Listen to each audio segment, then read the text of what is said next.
all about building a transaction business in this very competitive Thai market. So thank you. Thank you, Simon. Hello, everyone. I'm Costa. I'm one of the co-founders and CEO of Lazudi. A little bit about myself. I've lived in Southeast Asia for about 11 years now. Previous to that, I was in media sales, working at the FT for 5 years.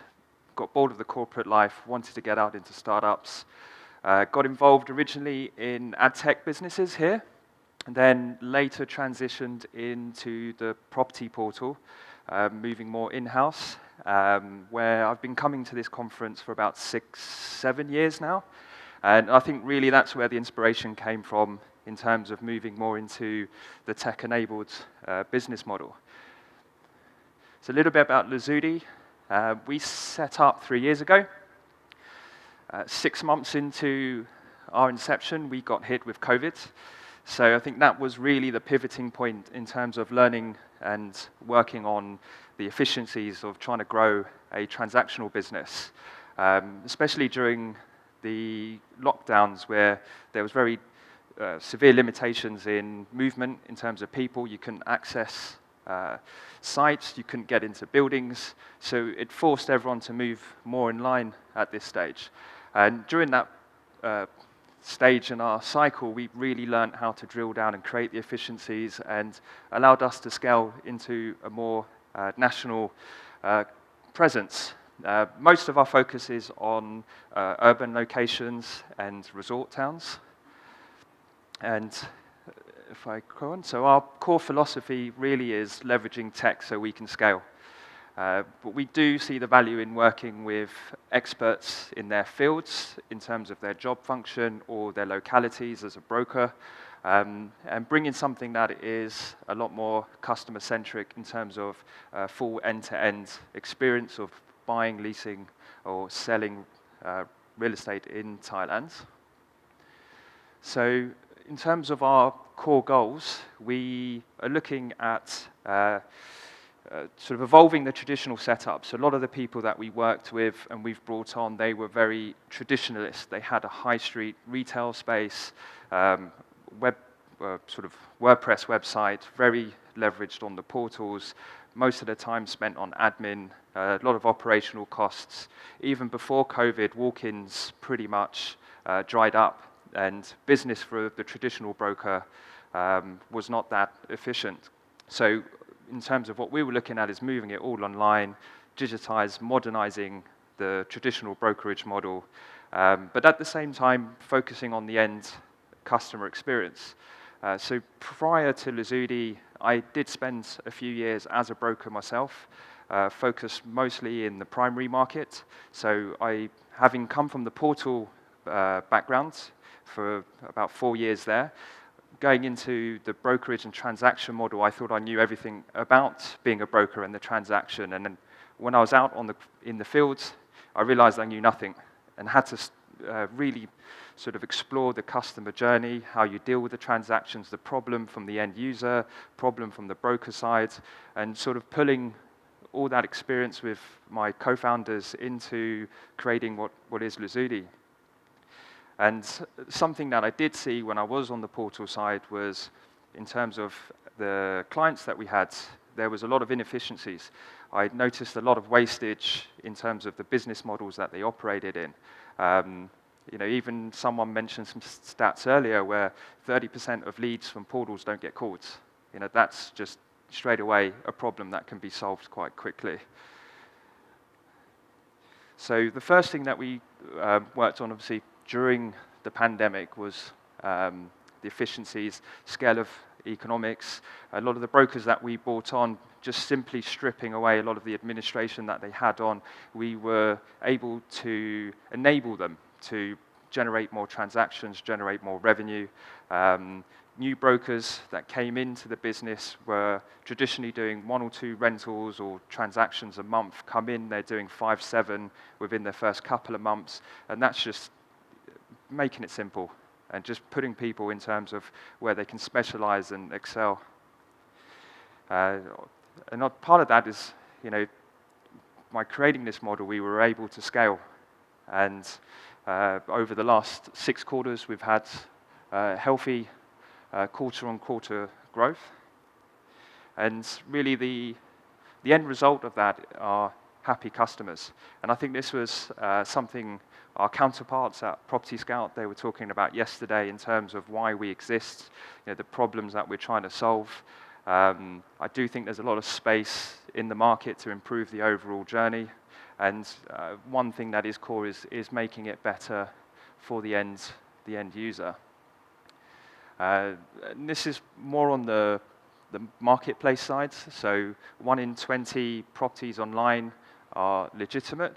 So as a home searcher, home buyer, you're looking online, you're not really getting the accuracy. So one of the things of me transitioning off portals into a transaction business, it was creating a more stronger value proposition for the end user. Them going to a destination where they can see more accurate, real properties, and just start from the very beginning of improving the customer journey. Where I see the most of the opportunity in terms of scaling the business in Thailand is only 22% of transactions are through brokers. 35% are direct to developers, and the rest are between the buyer and the seller direct. So in terms of over the next few years and the scope of refining the space is really creating the trust, building the ecosystem where the end consumer wants to work with a broker. So having spent some time dealing and working closely with our agents, identifying what the real value proposition is for them, something that is quite surprising that we found was it's not always a money motivation that drives them. It's not about giving them 90%. It's about creating a stable, more consistent income for them. So for us, if you can enable them and put the quality aspects around, give them the stock, give them the inventory that they can work on, we can strip back a lot of the bad habits that the brokers do online. So some of the things that we notice that the ecosystem in general creates in Thailand is, brokers, because they find it challenging to create leads, they put fake listings online. They don't have the resources and the administration support to maintain their inventory online, so listings are left online. After they're sold, they're rented. They also create listing bait. There's a lot of tactics freelancers and generally people do in the ecosystem, but that's because they struggle to conduct their business. If you can strip back that and enable brokers to focus on more on the quality and the customer service, you actually find out they do care about the end user, they do care about the service, and that's something that we're striving towards. So for us, in terms of where we see the potential in the market, I touched on earlier, is I think there's a lot to be done with ourselves, the other tech-enabled brokerages like Savva and Property Scout in terms of driving up the scale in terms of the transactions that go through professionals. That's creating a brand, creating a presence. In terms of what we're trying to create is a destination that adds more value to the end user. We need to create the value through whether it's insights, whether it's data, whether it's the experience, whether it's the accuracy. Create a destination where people see the value and then they start to come to you. We know from the beginning of a journey, you're going to start on Google, you're going to go to property portal to survey the market, you might start drilling down to broker websites, spend some time on Facebook, and that's where your journey is going to exist if you're looking for a property. But by focusing on scaling up a platform like Lazudi, then we can create something which a user can come to and feel like they've got more of the market. So bringing in what we've learned of portals, but sort of giving people more choice than like a small local specialist would offer. And for us, it's the key thing is the satisfaction, making it simpler, smarter. Obviously, the type of things that we can bring in during the transaction process to make it simpler, shorter, things like helping them with mortgages, escrow.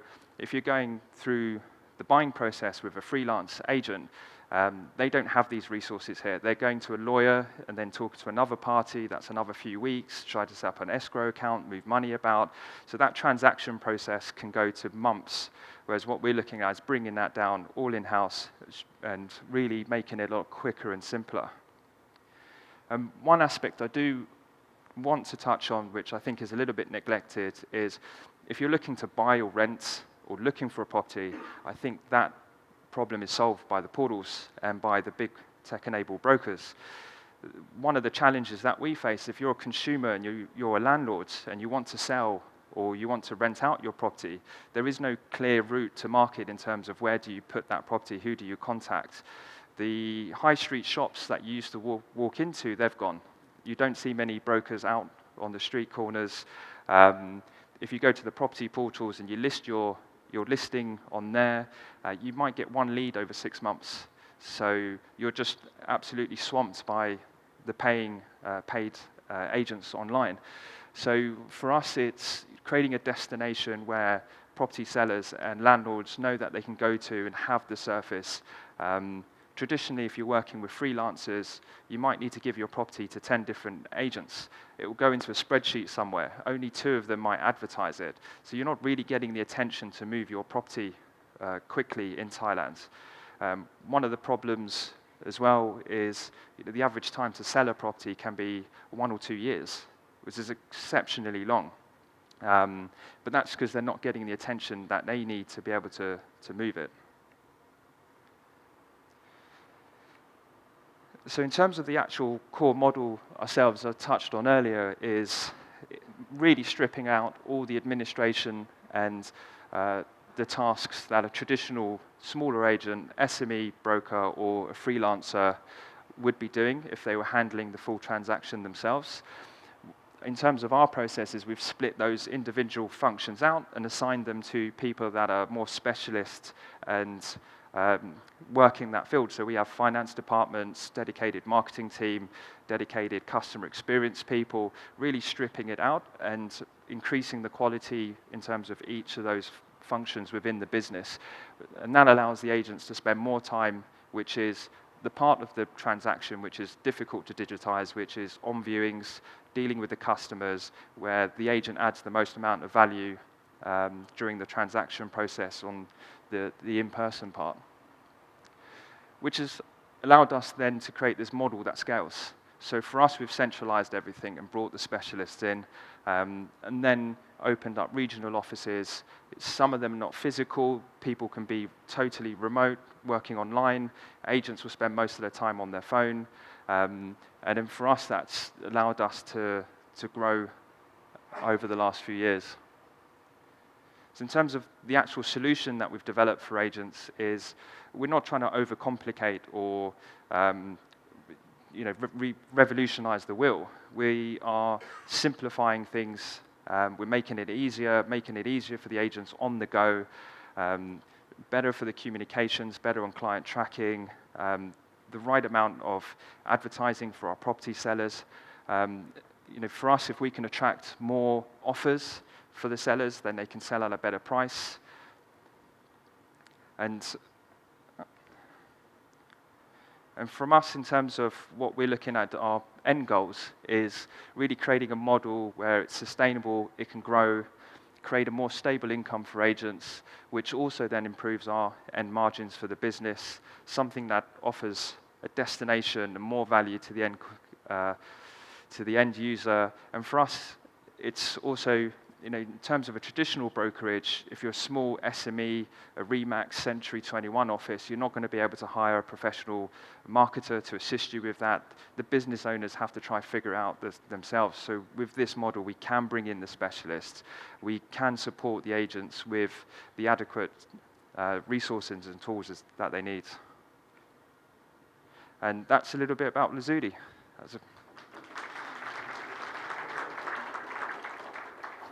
Costa, thank you very much. So we bring up the questions, please. The first question is, historically, Thailand has not seen many large traditional type portals emerge in this market, okay, and make significant revenues. So really, what the question's asking is, Why do you think you'll be different in what you're doing? In compared to the portals? Yeah, and I think what the question's really missing is that you're not a portal, right? No. There's a portal front end, but it's about driving traffic to a transaction business. Exactly. And we work with the portals. We see the value of the portals, and we're part of that ecosystem. We're not competing with them. We want to work with them, and from us, it's as a customer. As I mentioned before, if you're inquiring on a portal, you might not hear back from half the agents, whereas we want to improve that process. Okay. Who do you see as the biggest player in Thailand? In what space? Well, I think in terms of transactions, is it a traditional broker that's been around for a long period of time, and you're really starting to nibble into their market share? I think a lot of those guys have reduced their capacity. So traditionally, the big brokers in Thailand were brokers that were owned by the developers, subsidiaries that operated the secondary market element. I think COVID has rocked that part of the industry up, and they've downsized severely. But that's opened up the opportunity for the likes of us, Fazwaz, and Property Scout to fill the voids. Okay. You've been coming to the conference for years, as you said. How has the conference and the people you met here helped build Lazudi? I don't think this is specific for us. I think, Simon, what you've done here in terms of creating the ecosystem and the other businesses, Deercrit and others who have been here, established and gone through this, have created the people that have come out these businesses and then set up new prop tech businesses. So maybe part of that is because the conference is becoming to Bangkok and we've all been involved in it. Plus, I think the portal industry was a bit more advanced if we compare it to Vietnam and other markets, which has sort of led into the tech-enabled brokers being born off the back of them. Yeah, and I think the whole objective of these conferences is to share learning, share experiences, and hopefully everyone can grow, and thus pushing the whole industry up. How will you compete with Fazwaz, Property Scout, Juwai? Why clients will choose you rather than them? I think there's enough space in the market for us to coexist. In terms of, I don't see that as our direct competition. Our competition in terms of we're fighting in the transaction space. We are going up against everyone that handles a client and a transaction. So where I see most of our competition is more with the freelance and the traditionalists and moving it into a more modern business model. I guess that there's sort of two types of competition. One is the competition to get the listing, hopefully on an exclusive basis. And the question is, can you secure listings on an exclusive basis that perhaps Property Scout or Fazwaz can't? And there's an interesting challenge there. I do think that's maybe the next phase in terms of the evolution of this, is people competing for the exclusive and who's going to do the best job on selling it faster for the best value for the... But isn't that dangerous for the industry? Because all you're going to do is compete. I'll do it for 6%, no, I'll do it for 5%, no, I'll do it for 4%. Before you're doing it for 1%. For 1%, yeah. Right, sounds like the English real estate industry, right? So there's a challenge there which I think the industry has to work through. And then the question is then the competition for the buyer as well. Which it's a difficult question to answer because there's no regulation around it. So you'd have to start off with what is exclusivity in Thailand. Is it a 3-month contract, 6-month contract? How do you honor those contracts? If they sell it themselves, would you really take them to court? I think part of that is regulation, the lack of infrastructure around to really support the growth of that here in Thailand. Okay. Sorry, I deleted the question quickly. I shouldn't have. I guess the question is, who do you solve for? Who do you solve for? What problem are you really solving? For me, it's more on the property seller and the landlords. Looking at 12 months to sell a property is too long. If you were looking at developed markets, and actually here a lot of the feedback that we get is there's too much supply and a lack of demand. But actually what we see in the very core city centres like Bangkok, there is actually a higher demand than supply. So there's a lot of misconceptions in terms of how the market is structured here. There's a macro and a micro economies at play here. So for us, it's working with the end user, making that better, whilst also creating a better place for agents to exist and be more professional. So we can, the end goal, better service the end user. Okay. What's your average number of deals per month, per agent per month? That's something we're working on. So But you do have an average, right? I do have an average, but that's where we look at the performance before they've joined and how they perform after they're with us. Yeah. So geez, it's like talking to Scott, right? It's like wheezing their way out of the answer. The answer would be more than 1 and less than 10? A lot more than 1. Okay, Yeah. a lot more than 1. We're getting closer. Would 2 be closer to the number? A bit more. Am I getting warmer? Maybe Warmer, 3? Yeah, then we'll see. I've got a feeling it's around 3. Okay, is my guess. Okay, Fuzzwise going with Dot Property, Property Scout getting Series A. How can you win? I think we're all in the same marketplace, but we're all doing things a little bit different. We have different strategies, which is allowing us to sort of evolve in our own spaces. So I think Property Scout mentioned yesterday they're more open in terms of collaboration with the agent community as a whole on a co-broke process. Fazwaz are moving into this sort of semi-portal transition into that. So that's leaving us more focus on the actual end seller and the landlords. So that's kind of where we're focusing more to differentiate ourselves, but all existing and pushing the industry up. Yep. Now, Tom is trying to work out how many sales you're doing per month. Right? He's worked out how many sales per agent per month. He's now asking how many agents do you have? Okay? Now, that's up to you to answer that question or not. But anyway, the maths. So, more than 1 and less than 100? So where we are, we're about 50 agents. Okay. 40 to 50% commission, because that's going to probably come up. Hopefully that. And so your gross margin is therefore around about the 50 to 60%? 40, 45, okay. 50%. Okay. It depends where you put the cost of acquisition of the customer. Yeah, above the line or below the line? Okay. Cool. What strategies will you adopt to incentivize a larger percentage of the P2P sales moving to a broker? So from peer-to-peer sales in the market, moving to a broker type sales. How are you going to get people who are normally just selling to then move to your model? Well, I think with the portals, the majority of the leads are going to brokers because they're the ones paying for the listing visibility. In terms of where a lot of the P2P is Facebook groups, social media, there's ways around it, but the portals exist to service the agents who are paying the money and the developers. So I'm not going to ask the first question because clearly we're getting near a break. Okay, right? Any international aspirations?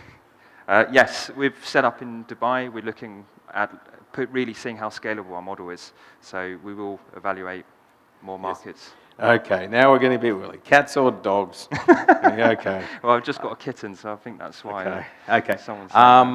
You're not going to answer any of these questions, and the one about are you planning to acquire another business, you're not going to tell us that you are going to buy it, right? So how do you think about acquiring other lead sources?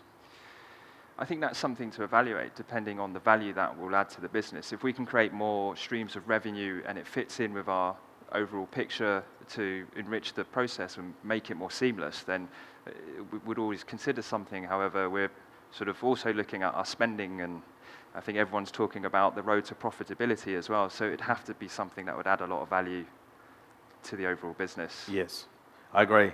Costa, thank you very much for answering the Simon. questions and dodging a few others. Thank you. Cheers. Okay, that was...